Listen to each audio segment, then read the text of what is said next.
We went over the first half of this several weeks ago, and we talked about the overall nature and structure of this blessing. It's one of the longest poetic blessings that we read. It's the longest poetic blessing that we read in Genesis. And it's poetic because it employs puns, parallelism, lots of symbolic imagery, horticultural imagery, animal imagery, all of these things. There's wordplay, lots of wordplay that Jacob is using. And so it's poetic in that sense. Because it's poetic and there's these symbols that are used, sometimes it's not always clear what's meant. So there's sometimes a little ambiguity, and that's okay. In the general, we understand what's happening. And some of the words are hapax legomena. Anybody remember that? I brought that up before, what a hapax legomena is. It's a once spoken word. So it only appears once in the Bible, so we don't have other points of reference in the Bible to know what it means.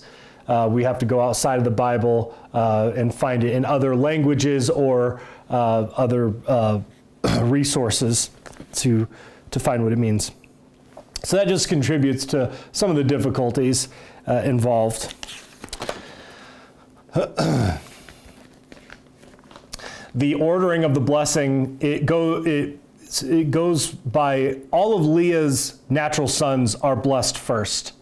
It's her first four natural, and then the last two, Issachar and Zebulun, although it's switched. Zebulun is the younger, but he's blessed first. And then it's the four sons of the concubines, and they are bracketed by Rachel. Rachel's concubine surrogate sons are bracketed on the outside, and then in the middle are Leah's sons. And then it ends with Rachel's natural sons, Benjamin and Joseph, or Joseph and Benjamin. It's in birth order. So that's the order. And then I pointed out that there's this chiastic center where Jacob gives this prayer, I have waited for your salvation, O Lord. And a chiasm highlights it's a way of highlighting something. And waiting on the Lord is what is highlighted if we accept the chiasm that I gave there. It gives explanatory power, and it's nestled between Dan and Gad. You remember what that is? What is that, Dan and Gad? What's going on there? If you could put it in simple forms. Go ahead. The proto-evangelion? Yes, the proto-evangelion, which is, it's the war between two seeds. The seed of the woman, who is Jesus, and the seed of the serpent, who is Satan. And these are at war with each other. And this is being recast here by Jacob, and there's a waiting on the Messiah and a prayer for that waiting. And Christ's triumph over the Messiah. So it's postmillennial. So it's messianic in its thrust. And then I just had that the different tribes are given different kinds of blessings, but these blessings are actually parts of Christ. It's fractal imagery or descriptions of who Jesus is. So there is Jesus as the Lion of Judah, where he lies down and he says that he's a cub's whelp, a lion's whelp, and then he's roused from his sleep. There's this royal aspect of the resurrection. And then he's like Issachar, who is a servant. Issachar is a slave. And so Jesus came to serve, not to be served. So every aspect, or Dan is a judge. Well, Jesus is the great judge. So there's aspects of Christ with all of these tribes. Even Reuben, the disinherited son. How is that like Jesus? Well, on the cross, that's who he represents. He represents us, the disinherited son. Adam, the son who loses the inheritance or the blessing. Okay. So let's get into it. Let's start with Zebulun. Zebulun means dwelling. And Leah names him this. This is the sixth son. This is the last son. She says, I have given my husband 6 sons, and now he will dwell with me. Which I wonder if there's a creational aspect there. The Lord resting, us resting. There's a kind of salvation, possibly. But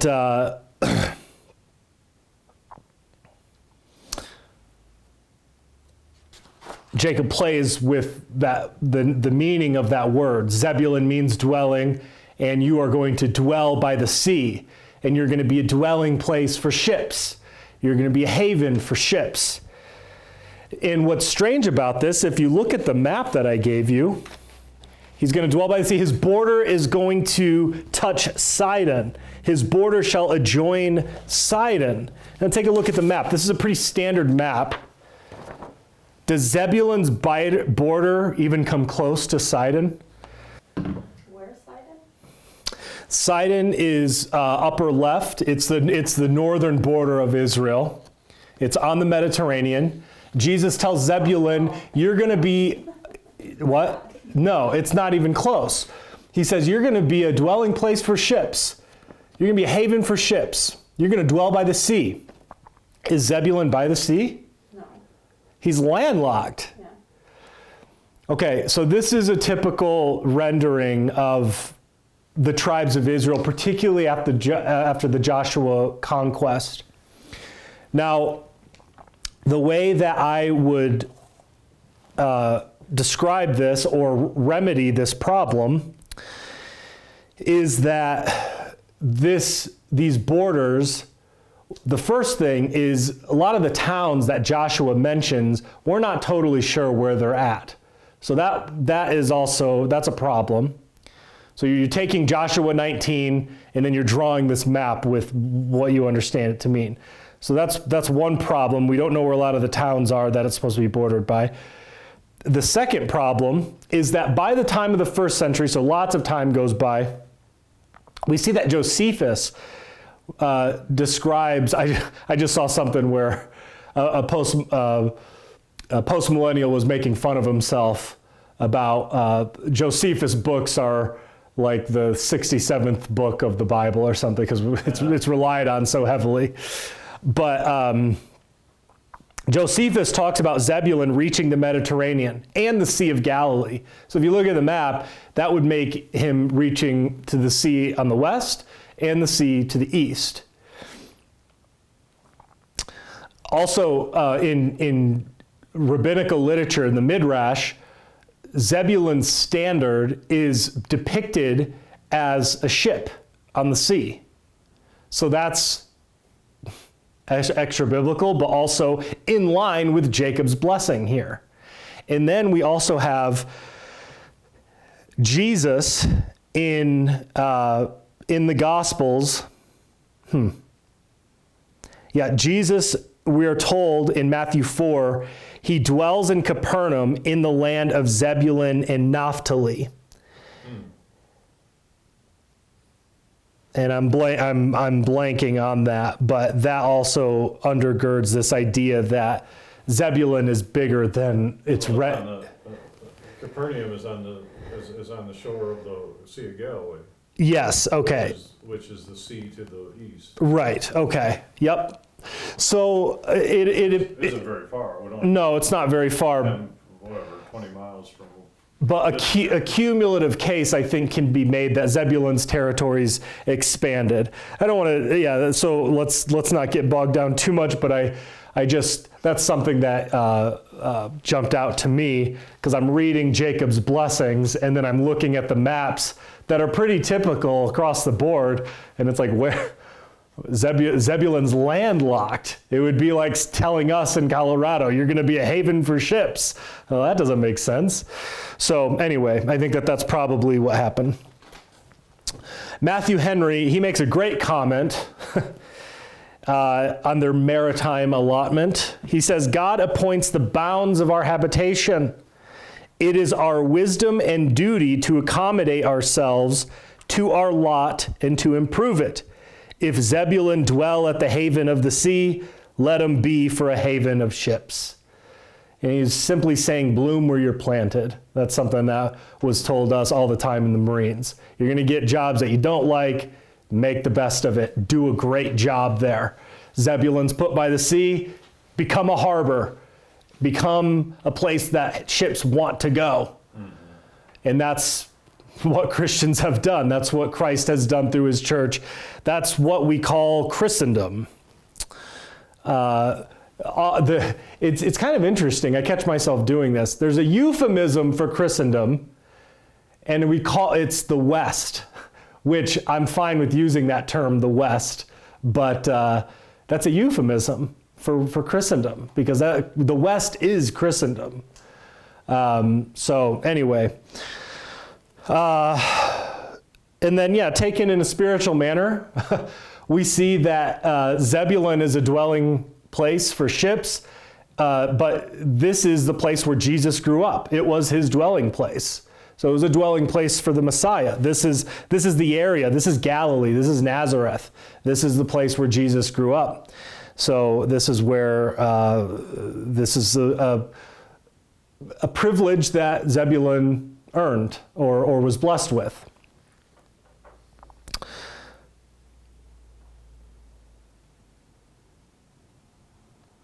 And then the last thing I'll say, so Sidon up there, if the borders adjoin Sidon, Sidon is Phoenician. Those terms are synonymous whenever you hear Phoenician. It's a maritime culture. The Phoenician, this Phoenician city is mentioned by Homer in the Odyssey.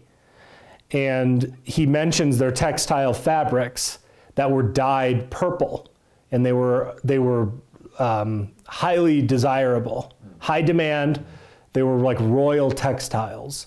And so there's this royal aspect that we see the pagan world even acknowledging, because it's just the world. And this area of Zebulun producing these royal garments. And this is where Zebulun's territory extends to. So this maritime tribe, what does the sea represent in the Old Testament? What does it generally, even in the New Testament, what does it represent? People. What kinds of people? The Gentiles. The Gentiles. So in a sense, we can say that Jesus is a dwelling place for ships, is a haven for ships. Ships come to Jesus and they load up and then they go back out.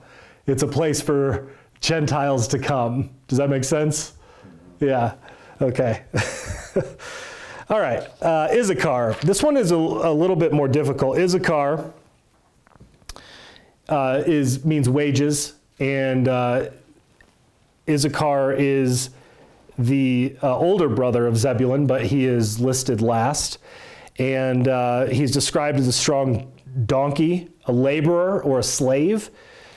He finds rest in a pleasant land. He bears burdens.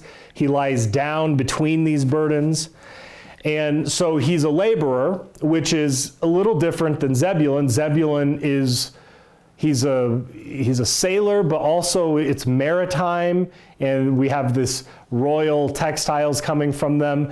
So Zebulun, the younger, is royal, and Issachar, the older, is servile, which is the younger brother, older brother motif. Is the younger brother is elevated and the older brother has to serve. So that's what Issachar's doing here, and Jacob is blessing Issachar next. Also, there's a difference in a geographical sense. If we think about Zebulun being a harbor, what kind of places form up around harbors or ports, places by the sea? What do those places become?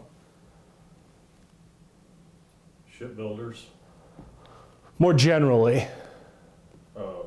Cross-cultural. Yep. What do we call those? Yeah. Cosmopolitan places where a lot of people live. What do we call those? Urban cities. Cities. Yeah, right. Okay. Issachar, so Zebulun is like the city, and Issachar it seems to be more pastoral, or it's more rural. It seems to be more kind of like the country. Pleasant land and laboring donkeys, that's what it kind of lends itself to. The messianic aspect would be Jesus being a servant. Jesus is a servant like Issachar. And then those who follow Jesus become servants. We become his slaves like Issachar. We become a band of slaves, which is what Issachar is described as. Later in the time of Judges, there's princes of Issachar. They come to help Deborah and Barak. There's a judge who comes from Issachar. His name is Tola, Issacharite judge. And then in King David's time, when his army is growing, there are 200 chiefs of Issachar that come to him. And does anybody, it's kind of a famous passage somewhat. Does anybody remember how they're described? These 200 chiefs that come to David as his army's growing? They understood something. The sons of Issachar, they understood the times. Okay. Yeah. And what Israel should do. So not only did they understand the times, but we're told they knew what Israel should do. So Issachar has a good lineage here. It means hire or wages, which has multiple senses to it. And I don't, it's kind of confusing to me, to be honest. But Jacob is hired essentially to, Leah hires Jacob because Rachel wants her son's mandrakes. She gives him the mandrakes, and then Leah says, this is my wages for giving Jacob to the concubine. It's very confusing. I don't know what to make of it necessarily. Would you be talking about the pastorate? Only it would be a good hireling? Maybe. Because the end result, Supposed to be anyway. the way that I look at that in a messianic sense is that the mandrakes, we are told, are gathered at the time of the wheat harvest. Okay, so wheat is where bread comes from, and it's a food that's associated with bread, and it reconciles the husband, the rightful husband, to the rightful wife.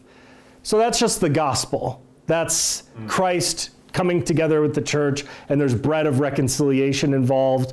That's the most I can get out of that. I don't really, there's a lot that goes into that. So it's interesting, the pastorate aspect. Okay.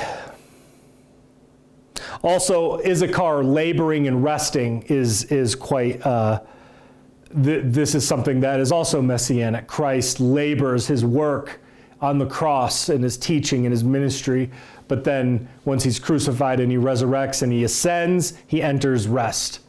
And he gives that to us as well. Rest is a figure of salvation, and that's what Issachar sees that the land is good, and he lays down after bearing burdens for rest. Okay, Dan means judge or vindicate. Rachel sees that Leah is having all these kids. She has 4 kids. After Judah, Rachel really wants children, so she gives Jacob Bilhah, and she gives birth to Dan. And Rachel says, God has vindicated me. He has seen my plight, and he has judged and given me a son. And I when I read this, I always view it as a kind of cope, like she's coping. It's you're vindicated by your surrogate son. Yeah, maybe somebody would say in the ancient Near East, this is a valid son, but we all know that it's not. It's not the same thing. And we also, the Bible itself, if we take it on its own terms, we know that the surrogate son is never the promised child. It's never. That's what Hagar and that's the lesson of Hagar and Ishmael. Okay. Dan shall judge his people as one of the tribes of Israel. Not the best rendering. New King James sometimes really, it's okay. But I would take it to be, Dan shall judge his people as one of the rods of Israel. That's what I think it should say. It's another valid rendering. But again, Jacob is playing with the word Dan, Yadin, Dan will judge. is what he's saying there, is playing with that word. The judge will judge as one of the rods of Israel. And this, I would say, probably has its fullest Old Covenant fulfillment in which judge? Which judge comes from Dan? Probably the most famous judge. Samuel or Close. His name means son. Samson. Yeah. So Samson comes from Dan. Sometimes judges are just mentioned in like a sentence or two. Tola judged Israel for 18 years or something. But Samson's given 4 chapters. It's a pretty extensive timeline. And Samson is a pretty obvious type of Christ in a lot of ways. Well, his name means son, which is light. And Jesus is prophesied as the Son of Righteousness. He radiates light. He is the light. He radiates at the transfiguration. He is the light that came into the world that the darkness didn't comprehend. Samson, like Jesus, is also a child of promise. Samson's mother was barren, and an angel comes to her and says, you're going to have a child. Same thing with Jesus, of course, and Mary. Well, it's not the same thing. Mary wasn't barren, but it was a miraculous child, and an angel gave the message that a woman would give birth like this. And then Jesus, like Samson, kills more enemies in his death than he does in his life. So that's probably one of the biggest Christological types. Dan shall be a serpent by the way, a viper by the path that bites the horse's heels so that its rider shall fall backwards. So we have battle imagery, but a snake is employed, a viper is used, which has reference to Samson's deception. In a way, it's kind of a tricky way of killing his enemies by, they think that they've had the victory over them, and they have them chained to the pillars, and he asks God to give him the strength to take down this building. And so it's an anticipation of the cross and the bait and hook analogy that the early fathers like to use so much. And the snake has messianic imagery. Where's another place where we see a snake having messianic imagery in the Bible? In the Sinai. They're in the desert. Yeah, they're in the desert, and Moses has to make a pole with a snake on it. Right. But then it also calls us back to the garden. And a lot of the early, almost universally, what I read among the early fathers, they viewed Dan, this prophecy that Jacob's giving to Dan, as anticipating the Antichrist, whatever that means. So anyway, and then Dan is followed up with Jacob's prayer. I have waited on you, O Lord. I have waited for your salvation, O Lord. And the only thing I'll say about that is the word Lord. No, I've waited for your salvation. The word Lord would be Yahweh. The word salvation, what is salvation in Hebrew? Yeshua, Joshua, Jesus. So if we anglicized this, we could say, I have waited for your Jesus, O Lord. So that's and Irenaeus points this out. He says, this is Jacob anticipating Jesus, whose name means salvation, or soul of salvation is from the Lord.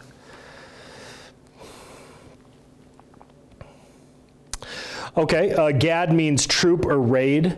And again, this one's kind of weird. I don't understand why he was named this, but he was. I don't understand the connection, but this is loaded with wordplay. I'll read it in Hebrew to kind of give you a little bit of how it sounds. God Gedud Yagadunu Yahu Yagud Achav. So it's a lot. You see that God Gadunu. He's playing with this word. And it can be translated a lot of different ways. Gad, a troop, shall trample upon him, but he shall triumph at last. That's what we have. Or it could read, raiders shall raid Gad, but he shall raid at their heels. Or it could read, raiders will be raided by raiders, but raider will raid their heels. I mean, there's a lot of different ways you could take this. 4 of the 6 words have that good sound in it. And it simply predicts Gad's frequent involvement in war. Gad is a Transjordanian tribe. He's on the east side of the Jordan. So he's like a sentry. He's right there guarding Israel.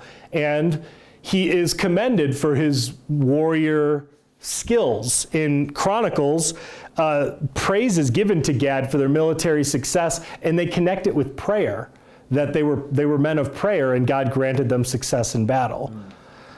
They're skillful in war.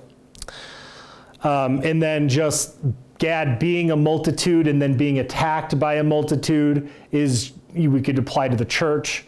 The church is attacked and then we attack. It's kind of a similar situation. And then, of course, there's the messianic anticipation, which is kind of strange because it talks about raiding the heels, which seems to be more like what Satan does.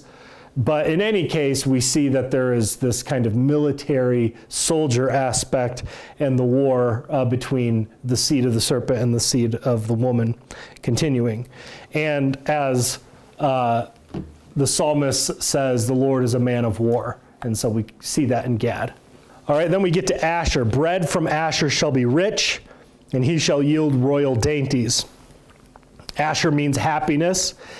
And he's the second son of Zilpah, and he was called so because he made Leah happy. And yeah, I think so.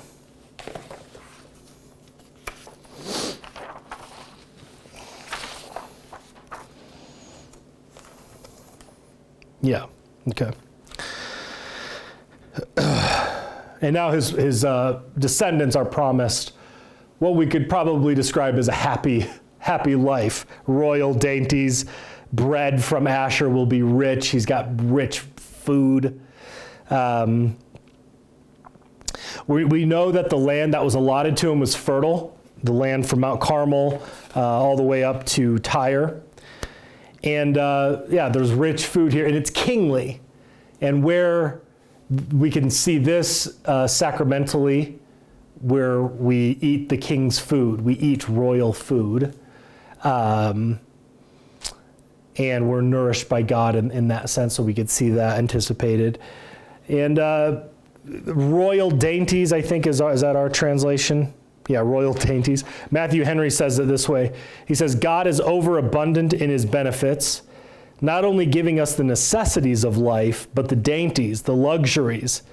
So God gives us more than we need. We don't need these things. God isn't a minimalist. I hate this movement, this minimalist movement. It's a big thing now. And I suppose some people are doing it by necessity. But God isn't a God of necessity. He gives overabundantly, more than we need. And, there are times where that's what we should do, just only take what you need, and there's wisdom in that, but that's what we see here. And this aspect of royal food is if we think about all the ways in which Christ is being shown here, there's different ways that a king can be portrayed, which we've kind of already gone through. Like Dan, Jesus could be a king who judges, like Solomon, or like Jesus. Or a king can be a king at war, like Gad. He's a king who goes into battle. A king does all of these things. Here, he's a king that has food. So he's a festal king. He's a jovial king. And that's the word jovial, we get it from Jove, which is the Roman god of Jupiter, which comes from Zeus Pater, which is the pagan understanding of God, one of the highest gods in the pantheon, Father Zeus, and where we get dew or deity. So anyway, some interesting. But Jove is the god, the festal king. The king at rest and who is happy. And then what Leah says is also kind of similar to Mary. She says, happy am I, for women have called me happy. And so she called his name Asher. And Mary, of course, she says, for behold, henceforth all generations shall call me blessed. So there's kind of a similar thing going on there. First Chronicles talks of men of Asher having mighty warriors and being chiefs or princes. So they're also martial, they fight. And then I thought this was pretty good. In 2 Chronicles 30, Hezekiah is a good king, one of the best kings in Judah. And he reinstates the old covenant Easter. What's old covenant Easter? Passover, yes, okay, right. Hezekiah reinstates Passover, and they start celebrating it again. And this is during the divided kingdom, and they send runners up into Israel, telling them, hey, we're going to celebrate Passover according to the way it's supposed to. And they were mocked and scoffed at. Of course, this is the divided kingdom, and most people mocked and scoffed at them. But we see that Manasseh, Zebulun, men from Manasseh, Zebulun, and Asher, they humbled themselves and they came to Jerusalem. And so that's interesting. They would have crossed over to the other team to celebrate rightly how they were supposed to.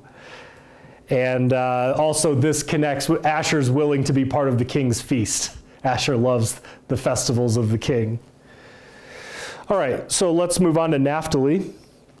This one is a very difficult phrase. Naphtali is a deer let loose. He uses beautiful words. Could be Naphtali is a deer let loose. He has many fawns, or he gives birth to many fawns. There's a lot of ways we could take this. But does are known for their beauty and their fleetness of foot. And we can think about this beautiful words and the fleetness of foot as the gospel spreading, if we're thinking of messianic anticipation. Also, we see that Barak, who is a Naphthalite, he brings good news of victory over Sisera to Deborah. So he uses beautiful words. That's something there in the book of Judges. Or if we take the other rendering, Naphtali is a doe let loose who bears beautiful fawns. We could take this as a fulfillment of the creational mandate, be fruitful and multiply. And instead of what did the Babylonians do? Those at Babel, they don't go out, but they congregate inward, and then, I guess the multiplication isn't there, but here we might see that Naphtali is another fulfillment of the creational mandate to be fruitful and multiply. Going out, which of course we see that in the Great Commission as well.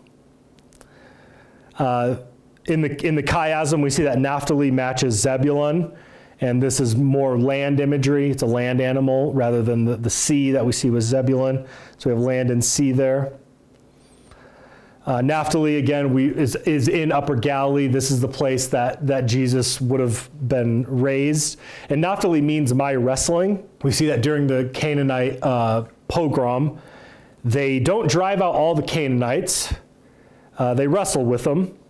And some of the Canaanites in some of those towns, they become their slaves. And then Naphtalites are in battle they're in major battles of the judges, like with Barak and Gideon, for example. A Naphthalite helps Solomon, is one of the principal craftsmen of the temple that Solomon hires, or his mother was a widow of Naphtali. And then in Psalm 18:33, it says, God sets our feet loose like a doe and sets us on high places. And then, of course, Christ himself is the Word. He is the most beautiful Word, and he uses beautiful words. So we can see that as a fulfillment in Christ as well. All right, I probably should have stopped there, but I didn't, so we're going to finish these out. We got Joseph and Benjamin, and then we'll be finished. So then we get to Joseph, and his benediction is lengthy. and it is filled with blessing. And much of it reviews what has already happened a lot in Joseph's life, but then it also does look forward to his descendants, which are who at this point? Ephraim and Manasseh. Yeah.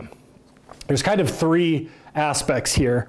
It talks about who Joseph is, and it uses horticultural imagery. He's described as a vine, or a bow is how it's used here, the New King James. Or some translations will talk about him as a wild donkey. Again, ambiguity of the Hebrew. And then there's a second part, which Joseph has successful self-defense in warfare. And then the last part is just a comprehensive blessing. So those are kind of the three aspects there, which we can see is, we could apply this to the church, or we could apply this to individuals, because the first part describes Joseph as a righteous man. That's really what all of that imagery is. He's a vine by a well. How does Psalm 1 describe the righteous man? A tree by a river. Joseph is described like a vine by a well. So he's a righteous man, and the righteous man is able to successfully defend himself. So he endures trials and tribulations and temptations. And then what's the third part of that? Blessing. He gets the blessings. He gets the blessings of God after going through those trials and tribulations successfully. So I think that's an important. There's even a crown that it's talked about is given to Joseph. So it starts off there. Joseph is a fruitful bow by a well. His branches run over the wall. Ephraim means fruitful, and Ephraim gets he gets the double portion. So there's that fruitfulness aspect there. A fruitful bow, a vine denotes provision of shade, food and water. So it's this provision, and that's what Joseph did. Joseph was this great provider as the king in Egypt, or the vizier, the prince of Egypt. He provided all of these things for his people. And then it says his branches run over the wall, which I would take to be his provision extending beyond the borders of Egypt. It went into other nations, went into Canaan and other nations as well. That's how I would take that. The fruitfulness of Joseph is remarked upon by St. Gregory Nazianzen, who is one of the three Cappadocian fathers. And he draws attention to the fact that Joseph enters Egypt as one man. We talked about small things here. He enters Egypt as one man, and he leaves Egypt as 600,000 men in the Exodus. His bones are taken up in the Exodus, and there's 600,000. So there's a fruitfulness there as well. Okay, so then we're told the archers have bitterly grieved him, shot at him and hated him. His brothers shot their arrows of envy and hatred at Joseph. They threw him into the dolphin pit. They sold him into slavery. They wanted to kill him, but they didn't. And worth noting that it says they bitterly grieved him. The archers have bitterly grieved him. It's talking about the emotional state of Joseph. Joseph was incredibly wounded by this. If we put this in modern psychological jargon, he probably had PTSD because of the trauma of all of these things. And was he just incapacitated and had an inability to ever walk by pits again? Or no, he was incredibly successful. He dealt with all of that. And also in these moments where trauma happens, that's when Satan moves in to try to get you to cope with it, to soothe it, to medicate that pain and that emotional wound with sin. And he had every chance to do it. He could have been a bad slave who stole from Potiphar. He could have slept with Potiphar's wife. He could have committed adultery. He could have soothed that emotional abandonment of his brothers by having the company of a woman for a night. He doesn't do any of that. The cupbearer forgets about him. He could have grown bitter, but instead he ascends in prison. So he doesn't let the emotion, he was bitterly grieved, and he doesn't give in to sin. He endures the temptation through that. His bow remained in strength, is what the next thing says. And the arms of his hand were made strong by the hands of mighty God of Jacob. So his bow is his faith. In his faithfulness, it remains strong. And then God blesses his hands. His hands become strong. The arms of his hands were made strong by the hands of mighty God of Jacob. So it talks about God being strong and mighty, and he makes Jacob mighty and strong. And this is the general principle. This is the principle of you become like what you worship. So God is strong, Joseph worships God, so Joseph becomes strong and mighty. That is the principle at play here. And then he goes on to give a litany of names to God, Jacob does. The mighty God of Jacob, he's powerful and strong. The shepherd, the stone of Israel. He's a shepherd because he protects his people, but he nourishes them. He's a stone because he's immovable. He's solid. He destroys idols, and he is the stone that destroys the statue that Daniel sees, which represents the empires of the earth. He's the stone that sinks into the head of the giant Goliath. Our God is a stone and a rock, the rock of our salvation. He talks about him being the God of Jacob, so it's the God who is also the God of. He passes down into the next generation, and he's the God of our fathers and our forefathers. And then he gives this kind of fireworks finale of blessings that it touches every sphere of human life. He gives them blessings from heaven above, which we might think as spiritual blessings. And he gives them blessings from the deep that lies beneath, which we might think of as temporal blessings, like fish maybe from the sea, or fertile land to grow crops. And then even we could think of temporal blessings with blessings from heaven if we think of maybe rain coming from the heavens. And then the blessings of the breasts in the womb would be families and mothers and wives. And we can think of that as a spiritual blessing as children grow up, little ones grow up in the milk of the word. He says, up to the utmost bound of the everlasting hills, which could be everlasting hills being a figure of salvation and our final destination. So he gives them this comprehensive blessing, which goes up to the everlasting hills, which Joseph means added, or God has added to me a son, or increased. So he's increasing Joseph's blessings here. And I was thinking,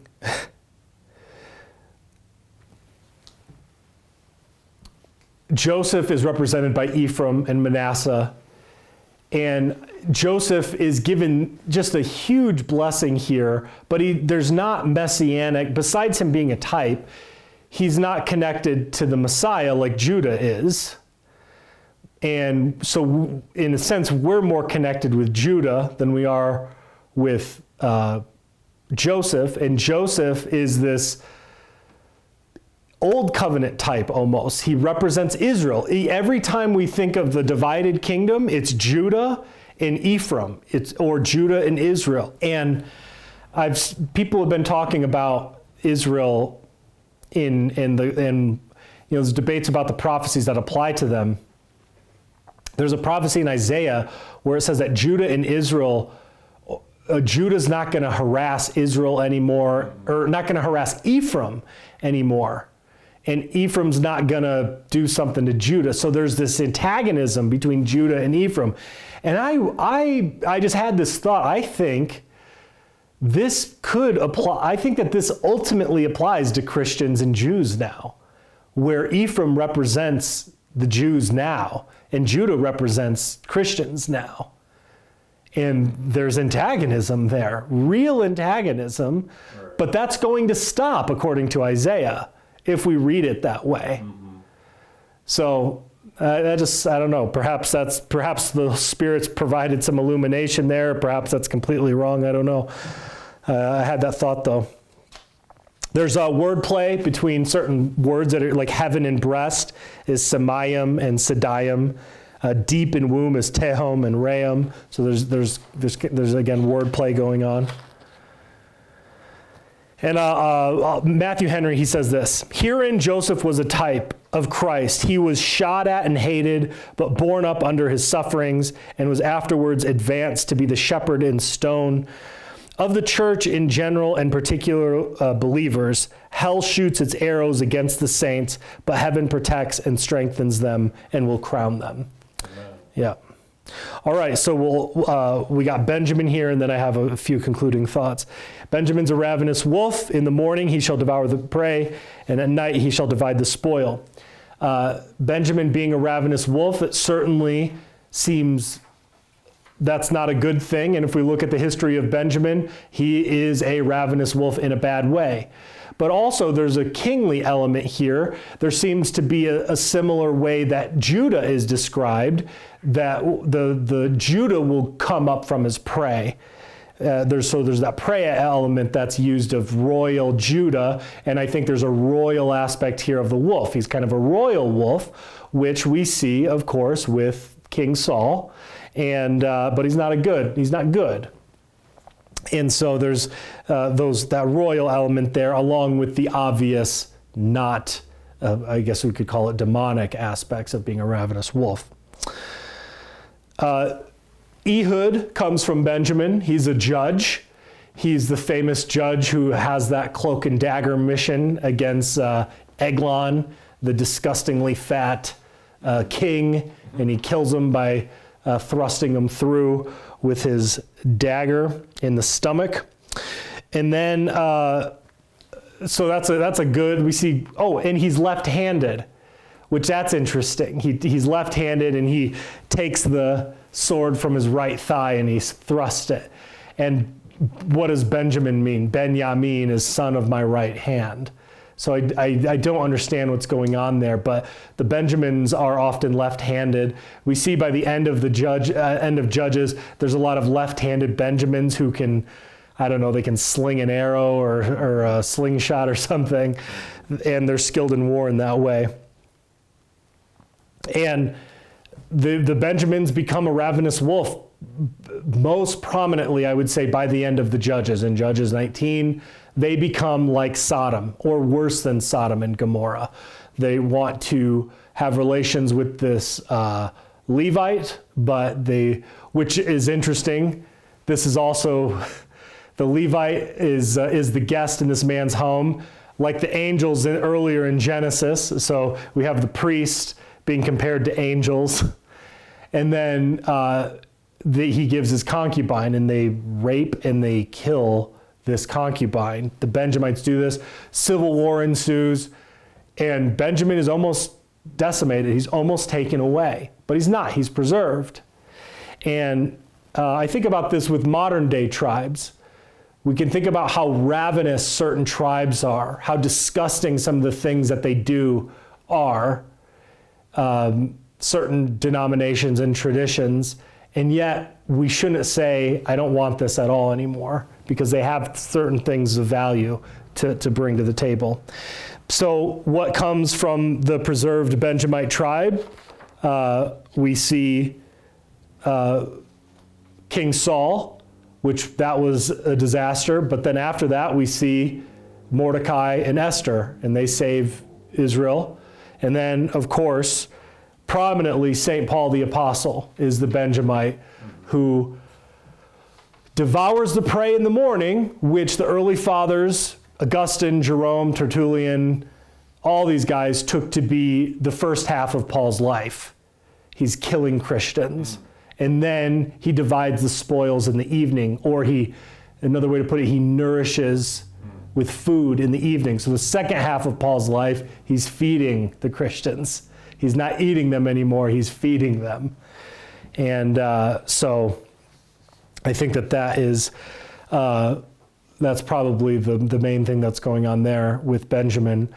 John Calvin makes a really great point at this juncture. He says that Jacob is prophesying over Benjamin. He's doing the work of a prophet. And in what way might we say that? And we say that because Jacob loved Benjamin dearly. He didn't want Benjamin to go down with his brothers because he thought he would die if he lost Benjamin.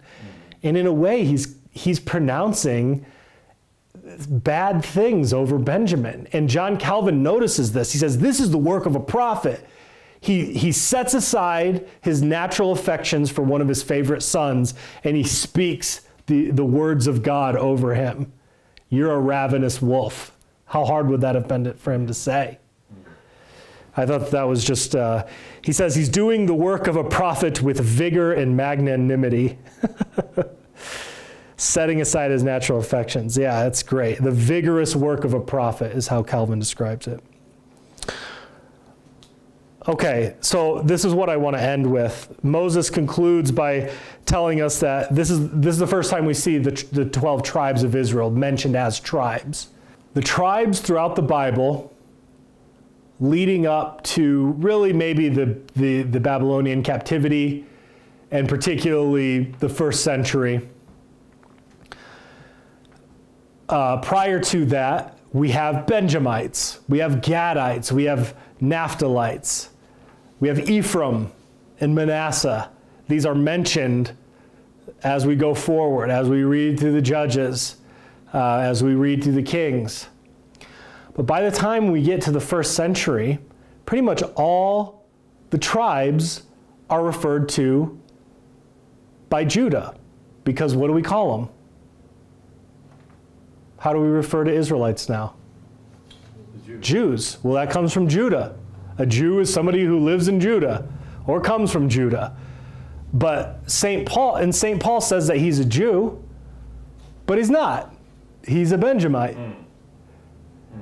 So there's all of these tribes, 12 tribes, 13 tribes really. 2 tribes represent Joseph. And by the coming of the Messiah, they are all represented by Judah. They're all called Jews. Doesn't matter which one you're part of. And this anticipates the New Covenant era. Because the world is filled with tribes, with people groups. You have the Celts and the Greeks and the Romans and all of these different tribes. And then they all become Christians. And so it's a new Israel that's being formed. And these tribes, we're still Celtic, we're still Irish, or maybe we could say we're American, but we've been brought in and our name has changed as Christians. We're brought in to that tribe. And I think that is something worth noting. And a lot of times that natural affection is played up more. The people prefer being a Benjamite over being a Jew, or being Celtic over being a Christian. And we don't want to do that. We want to prefer the tribe where the Christ has come from, and that's our primary identity. So let's go ahead and pray. The charge is this: love your natural tribe, which is your natural family, ancestors, and nation, but love your supernatural tribe even more. Jesus points to his disciples and he says, that's my tribe. Those who do the will of my Father in heaven, that's my tribe. We are all gifted with various gifts, but there's one faith, one Lord, one Spirit. We are diverse, but we are unified. Keep Christ first, and everything else follows from this.